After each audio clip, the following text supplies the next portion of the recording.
Hello my friends, it's the Game Boy Geek here, and today you'll be planning, building, and developing your small borough into a major metropolis. You're trying to end up with the largest population, and you'll do so by raising your reputation by building museums or recycling plants. But you'll also be trying to gain income by building places like the new car dealership to help your borough thrive. Suburbia Collector's Edition is for 1 to 5 players, plays in 90 minutes, is for ages 14 and up, and published by Bezier Games. Today, we'll be doing a rule school where I'll teach you how to set up and play the game so that you don't have to read the rulebook yourself. Now, I've placed timestamps below me in the description of this video just in case you want to jump to a specific section of the rules. Without further ado, let's get started.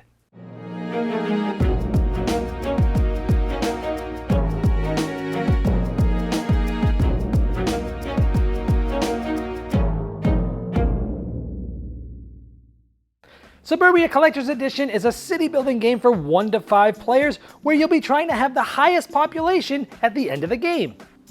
You'll be gaining population directly by purchasing tiles like homeowners associations into your borough. And you'll be gaining reputation by playing certain tiles based upon what's adjacent to it, and other tiles can trigger off of what you just placed. And sometimes you can gain reputation for certain types of buildings in every player's borough.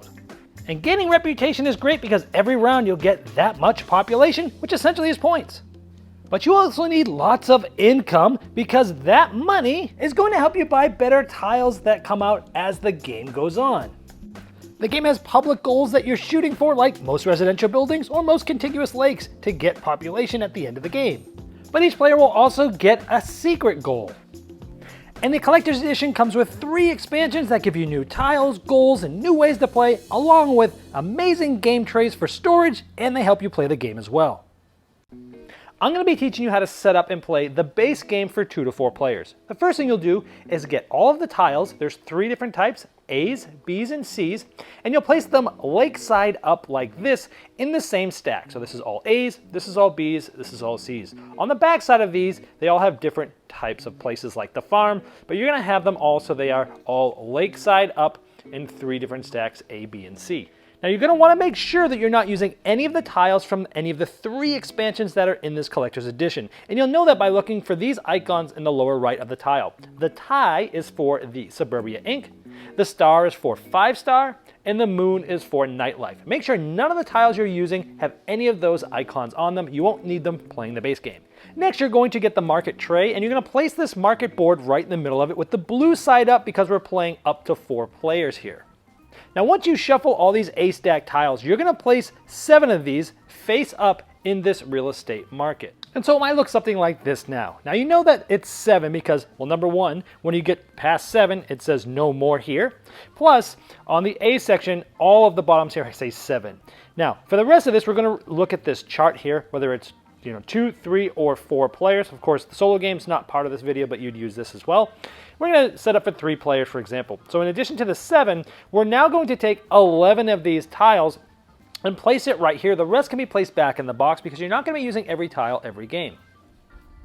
Next, we're going to go to the B tiles. Now you may see on this market board here red tiles. Now those are challenge and bonus tiles that are only used in expansion, so you don't use those here. So after the A's, we're going to go right up to the B's. So from that big stack of B tiles that we had, we're going to make sure those are all shuffled up, and we're going to take 15 of those and we're going to place them on top of the A tiles. Then for the C tiles, for 3 players, we're going to take 9 of those shuffled C tiles from that original stack we had. We're going to place it on top of the big stack now. Then we're going to take 9 more C tiles, not the ones that we've already placed, but from the supply that we had at the beginning. And we're going to shuffle in this yellow 1 more round tile with these 9 ones. Now this 1 more round also has a C lake on the backside, but it says 1 more round here. So we're going to flip it down like this. We're going to shuffle in with these 9 tiles, then we're going to place these on top. Then we're going to take 5 more C tiles from our supply, shuffle them up like this, and then place them on top of the whole stack. And now that we have this game stack of tiles ready, we're going to stack it on this market tray and then cover it with the tile tower. So first we'll stack it all on here as mentioned. I found it easiest to place the tile C pointing this way so that that point edge matches where this point edge is. Then the tower slides just over the tiles like this, and then you put the top on it just like that. Now these two spaces will stay empty. If you were playing with the expansions, these would be bonus and challenge tiles, and those would score if you were placing these tiles on there. But since we didn't, because we're not playing the expansion, don't worry about it. Next, we're going to set up the goal tiles. One of the game tray's lids acts as a way to hold the goal tiles. You're going to shuffle up all the base game goal tiles, making sure that you don't have any goal tiles that have any of the 3 expansion icons on them. Then you're going to select a number of these equal to the amount of players. In this case, we're playing with 3 players, so we've placed 3 of them out there. These are open public goals that players are going to try to get, and these will get scored at the end of the game. For example, having the highest income, having the most residential tiles, or having the most contiguous lakes in their borough. And those are going to score a certain amount of population. Next, in the resources tray, you can place money. We have the 10s, the 5s, and the 1s. You're also going to be placing specific tiles in these 3 spots. You're going to place 4 suburbs, community parks, and heavy factories in each of these spots. Now these are a little easier to find because the backs of them look like this. And so they don't have the A, Bs, and Cs. You can find those. These ones are only used for 5 players. You're going to place 4 of them, each of them in each of these slots here. For example, this spot has all 4 suburbs, all 4 community parks, and all 4 heavy factories. Now these empty slots are for additional wood markers that you can purchase from Bezier Games website, and these just help the look and feel of your boroughs by placing things on there like airports, in restaurants, in schools, and they also help you track certain things throughout the game a little bit easier as well. And if you wanted to upgrade these coins to metal coins, you could do that as well at their website. Now each player is going to set up their own borough. They're going to select a color, and they're going to get a player board of that color. They're also going to get wooden pieces of their color. The round one is income, and it starts at 0, as denoted by this arrow here. And the square one is reputation, and it is denoted by right here, starting on the 1. They'll also have a meeple. We'll tell you what to do with that in just a moment. You're also going to get 15 coins, and you're going to get 3 investment markers that look like this and have a 2x on them. Each player will also take a suburb, community park, and heavy factory. These are the same tiles that we had showed you in that other tray earlier, remembering that they have an easier back to find these. Now the suburbs will be the closest, and it's going to be in your middle slot just above where it says income, then the community park on top, and then the heavy factory like this. You also have the option to flip that board to the other side and use it from top down, building this way. If you do that, remember that to have the suburbs closest, then the community park, and then the heavy factory. Same order, but it's going to be reversed because this is now going from top to bottom. But in this video, we're going to go bottom to top. That's the way I prefer to play, and also it has the city names on this side as well. Next, you're going to set the scoreboard up. You are not going to be using the side that has these stars. That's for the expansion, so flip the board over to make sure it does not have those. It should look like this with no stars on it. And you'll place everyone's meeple, which is their population marker. This essentially is points in the game, on 2. Notice this white arrow points right to the number 2, just like that. Then each player is going to get 2 random goals face down. They get to look at both of these and see which one they want to keep. Now these are secret, but I'm showing them to you. For example, most money or fewest amount of lakes. Let's say we go with fewest amount of lakes. We will then return this one back to the box, and this one will kept face down so other players can't look at it, but you of course can look at it anytime. Also give each player one of these double-sided player aid tiles that will help them out throughout the game. And finally, you're going to randomly select the start player and give them this giant tower to denote that. The object of the game is to gain population, so at the end of the game, you have the highest population. And you'll be gaining population in different ways, like placing tiles in your borough by accomplishing certain private and public goals. And each turn, you'll be getting population based upon where your reputation is. The game is played over multiple rounds. Each round, each player will take a turn in clockwise order, and each turn, a player will go through 4 phases. Now in the first step of your turn, most of the time you're going to be placing 1 building tile. Now to do that, you actually have 3 options. The first option is to take one of these tiles from the real estate market. Now to do so, each tile will have a cost on the left side, and it possibly will have a cost above it. These first 2 slots don't cost anything additional, but the tiles that have come out most recently will cost more. So if I wanted to buy this homeowners association tile, it cost me 6 plus 2, I would have to spend $8 of money into the supply. And anytime you gain or lose money, you'll be interacting with the resource tray. Then I'm going to place this tile adjacent to any other tile in my borough. So let's say I want to place it here. Now when you place a tile, the first thing you'll do is if it has anything in the upper right, you'll activate it. In this case, it says we gain 1 population. So you would immediately gain 1 population. Again, this essentially is the score track. Keep in mind that not everything is going to adjust population. If you had bought one of these 2 tiles, you would have adjusted different things right away. If we had placed this one, this round icon is income, shown as the round icon here, income. This would have said +1. If I had placed this in my borough, I would have immediately moved this +1. However, if I had placed this one, square is the reputation, denoted by the square. Anytime you see a red lining around something, it's going to have a minus value. So if I had placed the slaughterhouse in my borough, I would have gotten immediately -2 reputation. So those are the first steps that you do when you place a tile, is that upper right. The next thing you do is look at the bottom of the tile that you just placed and see if it has a conditional effect. In this case, it says $2 for every residential building. Now this every residential building means in everyone's borough, anytime you see the word every, including your own, and it includes this tile. So we actually have 2 residential tiles here. We're playing with 3 players, which means there's 2 other players that also started with the suburbs because everyone started with one of those. So totally we're going to have 2, 4, and then for the other 2 players having the suburbs, 6, 8. We're actually going to gain $8, which is great because we only spent 8 for this. Essentially, we got this for free because it cost 6 plus the 2 from the real estate market. Next, you'd look at each tile adjacent to the one we just placed and see if they have any conditional effects. These are the only 2 adjacent tiles. This one has no effects. This one says +1 reputation for each adjacent industrial, residential, and commercial. Well, this is a residential. We placed it here, so that's going to give us 1 more reputation. And so here we'll bump that reputation up by 1. Now, if you remember, we actually started the game with 2 population, and that's because everyone started with the suburbs, which gave us that. And we actually started with 1 reputation, and that's because of the way that these tiles interact with each other. This one had given us 1 reputation for each adjacent of these 3 buildings. There were 2 of them, but this one gives us -1 for being next to a civic building, and that evens out to a 1, and that's sort of how you started with that specific reputation of 1. Next, you'd look for conditional effects on non-adjacent tiles. Let's say before we bought this one that we just placed, this one was already here. And on our turn, we just bought that tile, we placed it here. We have done everything we've done up to this point, but we would look for any non-adjacent tiles. This one, another homeowners association. This one said $2 for every residential. Well, because this is a residential building as shown here, we would gain $2 because of the interaction of this tile, which is not adjacent. Now keep in mind that some tiles like this one can affect you on other players' turns. So if another player places a residential building, you'll get another $2 because it says for every. So you have to keep track of what you're building and what others are building. And other tiles can do this too. Let's say later in the game we played this skyscraper, we'd get +3 income. However, we would get -1 income for every skyscraper, one with this icon on it, built after this one. So other players could build a skyscraper and we would have to go down 1. So you have to watch what other players are building as well.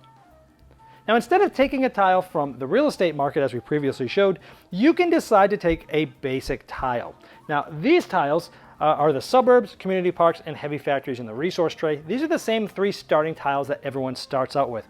By the way, these are limited, so once they run out, there aren't any left. Now, when you buy one of these, you basically pay the cost that you see there. For example, the suburbs, we would spend 3. You'd follow all the steps I showed earlier about what to do when you place a tile.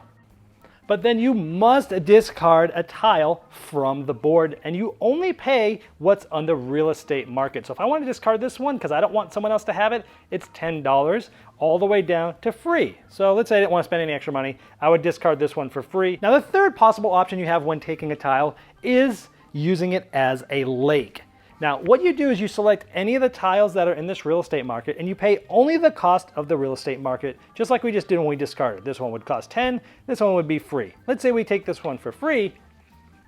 Again, always placing a tile adjacent to one of the other tiles, but to lake it, you flip it over and you place it, again, adjacent to any tiles. This says $2 for each adjacent buildings of these types, so we get $2 and $4. Now keep in mind, as you add tiles around here, this is an adjacent tile that will then give you $2 every time you add a tile around it. Now those are all the three options when placing a tile, either from the real estate market, a basic tile, or making it a lake. Now I said you do that most of the time. Instead of placing a tile, you can place an investment marker. Now to do this, you'll take one of your three investment markers and you'll place it on any tile that you have in your borough that doesn't already have one of those in them. Essentially, you'll have to pay for this a second time. So this is $6, we would need to spend another $6. But then we activate this tile again, which means we'd get another population, and we get another $2 for every residential in everyone's borough. Now this one essentially counts as two of them because this essentially is two of these tiles. This would be 2 tiles, 3, and then we'd count up all the other ones in the other players, $2 per in this example. Now this does not affect conditional effects from adjacent buildings. Like this one says +1 reputation for residential. Because we place this here, it doesn't mean we go up here because we're only activating this tile. However, this still does stay here, and if let's say later we placed something like this, which is another homeowners association, $2 for every residential, this one counts as 2 tiles for that. Now, after you've either placed a building or an investment marker, you go to the second step of your turn, which is to collect or pay money based on your income. Now, depending on where this is, and again, this is going to fluctuate depending on what you've done and what others have done on their turns, you're going to look at this, and if it's 0, you simply don't do anything. If it's a positive amount, you'd get that much money from the supply, and if it's a negative amount, you have to pay that much money to the supply. If you can't pay the full amount, for every dollar you can't pay, you go down 1 on that population score track. And if you're ever at 0 and you need to spend more money and you can't, nothing else happens. Then you'd go to the third, let's just say this was here. You are going to adjust your population based on reputation. So here, if it was here, we would just simply go up 1 on the population score track. If we were down here, you would actually go backwards on the score track. So let's say in this case we were to go up 1, we would just go like that. Now as the game goes on, you'll see that there's these different red roofs here. Anytime you were to pass one of these, this represents your borough growing, and it costs more to maintain, and its small town charm will decrease. Now when you go over one of those, you'll decrease both your income and your reputation by 1 spot. Now it's possible to pass more than 1 red roof as you're moving up the score track at once, and for each red roof that you pass, you will go down 1 in each of those. Now sometimes when you place a tile, you'll have multiple adjustments, but immediately when you pass one of those roofs, you'll adjust this before you do any other adjustments from that tile. And if either of these ever get pegged to the bottom amount, it can't go any further. Now after the third step in your turn, which is adjusting the population, you'll go to the last step in your turn, which is adding a tile to the real estate market. You'll grab the bottom tile from the tower, and you'll place it in this empty spot, and then just slide all the ones down just like this. This will now be in the most expensive slot, and then you just go to the next player's turn clockwise. And keep in mind, those 4 steps to each turn is on the back of those player aids that you have. Now turns will continue, and as you go through tiles, the A's will finish, then you'll go through the B's, and then eventually the C's. And if you remember, somewhere shuffled into the middle part of those C's is a 1 more round tile. This means that everyone's going to play 1 more full round, beginning with the start player when it gets to them, and everyone will have an equal amount of turns. This will get discarded, and a new one will come out to replace it, and you continue to play turns until you end up playing 1 more full round, again starting with the start player and going through everybody. Which means if this was the second of the 3 players that had drawn that second player would take a turn, the third player would take a turn, and then it would start with that start player again, and all players would get 1 more turn. Now in final scoring, there's 2 steps. You're essentially going to score the goals and then converting money to population. Now for the public goals you'll do first, you'll look at each of these and you'll award the amount of population shown for whoever does this. For example, the highest income, the most residential in their borough, or the most contiguous lakes. Now if any or more than 1 player is tied for any of these, no one gets that bonus. Then each player is going to flip over their private goal and see if they actually have fulfilled that or not. If so, they'll get that population. If not, they won't. And keep in mind, only the owner of the private goal can score this, which means if another player had the fewest amount of lakes, they would not get this. And when adjusting population in this final scoring, ignore going over red roofs, as they do not make your income and reputation go down at all. Next, you'd convert money to population. For every 5 coins you have, you would get 1 population. So in this case, we have 10, so we would get 2 population. That would go to the supply, and you'll keep the remaining because that is part of a tiebreaker.